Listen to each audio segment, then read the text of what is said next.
En Suisse, les stages de survie en pleine nature sont en vogue relative. En tout cas, les passionnés en redemandent. Exemple, ce week-end, il y a quelques semaines, sur les crêtes du Jura.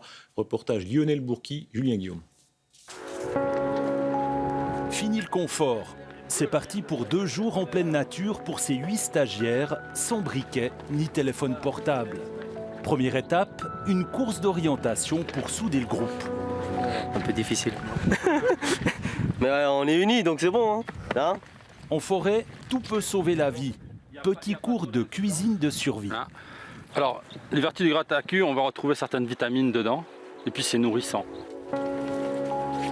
Après 2 heures de marche sur les crêtes du Jura, première préoccupation pour les participants, s'abriter pour se réchauffer.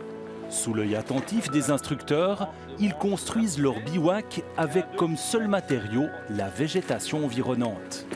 Assistante de direction, Danieli s'est inscrite à ce stage de survie pour sortir de son confort quotidien. Là, je commence à me projeter à ce soir surtout.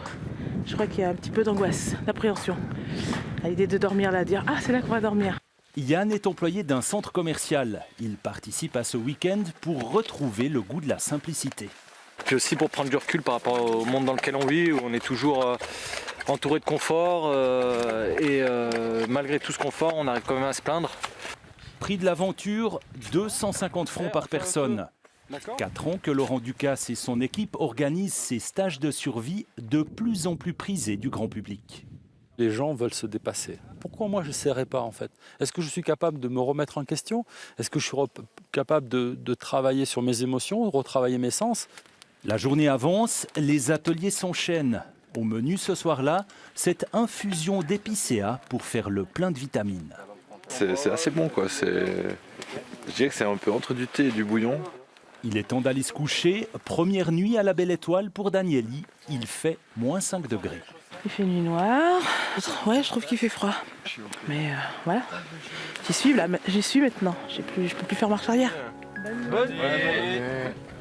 Le lendemain, l'aventure continue. 2 jours à la dure. Pour nos survivants, les avis sont partagés à la fin du stage. Danieli n'est pas prête à retenter l'expérience. Yann, lui, est ravi. Toutes les techniques déjà qu'on a apprises, je vais essayer de les transmettre. Et puis, je vais essayer de prendre du recul dans la vie de tous les jours. Ces stages de survie sont ouverts aux particuliers, mais aussi aux entreprises pour renforcer la cohésion d'équipe.